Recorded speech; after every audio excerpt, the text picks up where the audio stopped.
Ada satu bentuk kehilangan yang jarang disadari manusia. Karena ia tidak datang sebagai musibah yang nyata, tidak ada yang runtuh, tidak ada yang hilang secara kasat mata, dan hidup tetap berjalan sebagaimana mestinya. Namun pada titik tertentu, seseorang mulai merasa hampa tanpa mampu menjelaskan alasannya. Bukan karena ia meninggalkan keyakinannya, dan bukan pula karena ia berhenti menjalankan apa yang selama ini ia anggap benar. Rutinitas ibadah tetap ada, ungkapan-ungkapan religius masih diucapkan, dan identitas keimanan tidak berubah. Yang berubah adalah posisi Allah dalam kesadarannya. Namanya tidak lagi menjadi pusat pertimbangan hidup, melainkan sekadar pelengkap yang hadir di pinggiran. Keputusan diambil tanpa benar-benar melibatkannya. Kegelisahan dihadapi dengan cara-cara duniawi semata. Ketika hati terasa sempit, yang dicari adalah pengalihan, bukan kepulangan. Semua ini berlangsung perlahan, tanpa tanda yang mencolok, hingga jarak itu terasa nyata, meski sulit dijelaskan. Al-Quran menggambarkan keadaan ini bukan sebagai sebuah pemberontakan terbuka, melainkan sebagai proses berpaling yang sunyi. Sebuah kondisi ketika manusia merasa baik-baik saja, padahal di dalam dirinya sedang terjadi pengosongan makna. Dan saat nama Allah tidak lagi hidup di pusat kesadaran, yang hilang bukan sekadar ketenangan spiritual. Yang mulai terkikis adalah arah, tujuan, dan pada akhirnya pemahaman seseorang terhadap dirinya sendiri.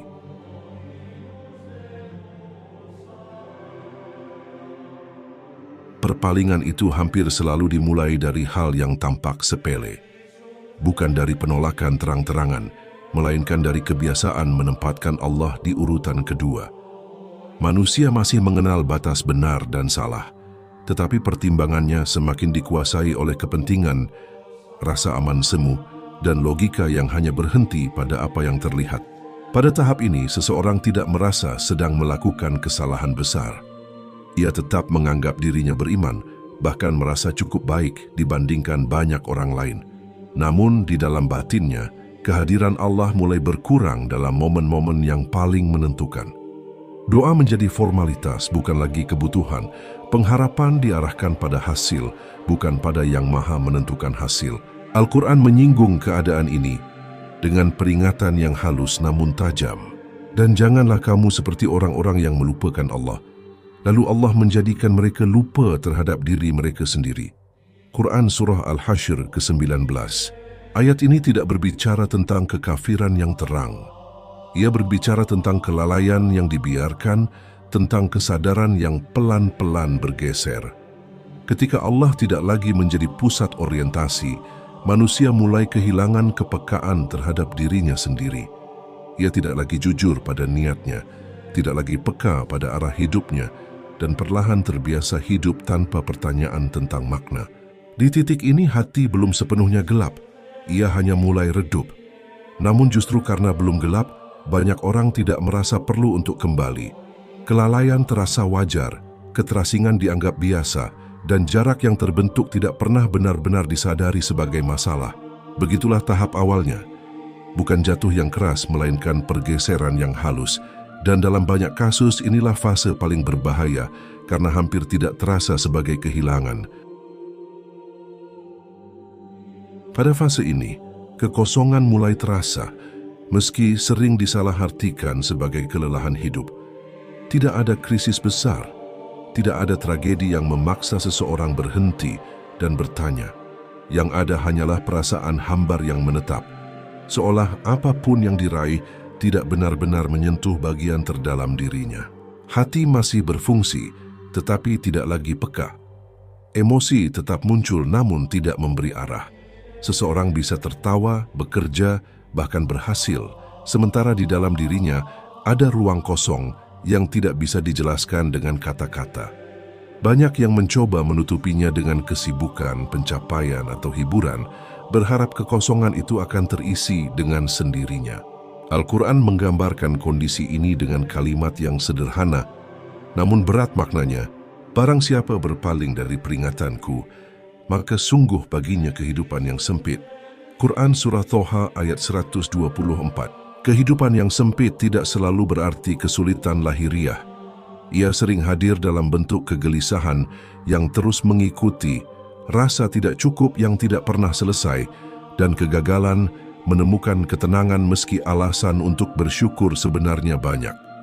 Seseorang bisa memiliki segalanya, namun tetap merasa seolah ada yang kurang, tanpa tahu apa yang sebenarnya ia cari. Di tahap ini, hati mulai mencari pengganti. Nilai-nilai yang dulu dianggap penting perlahan digeser. Yang dulunya ditimbang dengan nurani, kini diukur dengan manfaat. Yang dulunya dihindari karena prinsip, kini ditoleransi demi kenyamanan. Batas tidak dihapus, hanya digeser sedikit demi sedikit sampai akhirnya sulit dibedakan mana yang dahulu dianggap tidak layak. Kekosongan itu bukan karena hati tidak ingin diisi, melainkan karena ia diisi dengan sesuatu yang tidak pernah diciptakan untuk mengisi tempat tersebut. Dan selama Allah tidak kembali menjadi pusatnya, ruang itu akan tetap terasa sempit, seberapapun luas dunia yang berhasil dimiliki.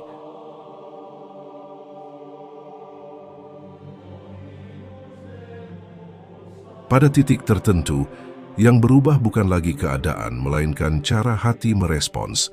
Kekosongan tidak lagi dipertanyakan, kegelisahan tidak lagi dianggap masalah, dan kejanggalan hidup mulai diterima sebagai hal yang wajar. Disinilah proses itu mencapai tahap paling berbahaya. Ketika hati tidak lagi merasa perlu untuk kembali. Al-Quran menyebut, keadaan ini bukan sebagai hukuman yang datang secara tiba-tiba, melainkan sebagai konsekuensi dari pilihan yang terus diulang. Maka ketika mereka berpaling, Allah memalingkan hati mereka. Quran Surah Asy-Syaff ayat ke-5.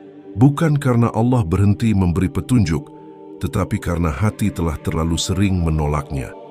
Ketika peringatan diabaikan berkali-kali, kemampuan untuk menerima kebenaran melemah dengan sendirinya. Yang dahulu terasa berat untuk dilakukan, kini terasa biasa. Yang dahulu menimbulkan rasa bersalah, kini dianggap tidak lagi relevan. Pada tahap ini, seseorang bisa melakukan kesalahan tanpa kegelisahan batin. Ia masih mampu membenarkan tindakannya dengan alasan yang tampak rasional, bahkan merasa sedang berada di posisi yang benar. Bukan karena ia tidak mengetahui kebenaran, melainkan karena hatinya telah kehilangan kepekaan untuk merasakannya. Inilah bentuk keterputusan yang paling sunyi. Tidak ada penolakan terbuka, tidak ada perlawanan terhadap iman, hanya ketidakhadiran Allah dalam kesadaran terdalam. Dan ketika itu terjadi, manusia bukan sekadar jauh dari Tuhan, tetapi juga semakin jauh dari dirinya sendiri. Namun selama kesadaran itu masih bisa dibaca, selama ada kegelisahan kecil yang tersisa, jalan kembali belum tertutup. Al-Quran tidak pernah menggambarkan manusia sebagai makhluk yang terlambat selama ia masih mau berpaling kembali.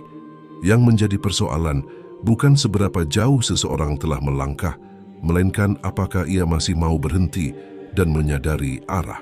Di titik inilah cerita ini seharusnya berakhir, bukan sebagai vonis, melainkan sebagai cermin. Sebab yang paling menentukan bukan apa yang telah terjadi, tetapi apa yang dipilih setelahnya.